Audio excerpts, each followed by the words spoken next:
Failed satellite call gives new hints to MH370 search.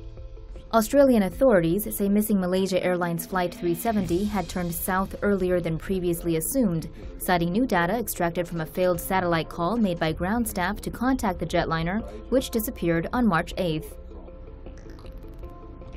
After MH370 disappeared from radar, the ground staff made a satellite call to the airliner. Although the call was not picked up, it revealed new data that provides searchers clues to trace the aircraft's flight path and its final location.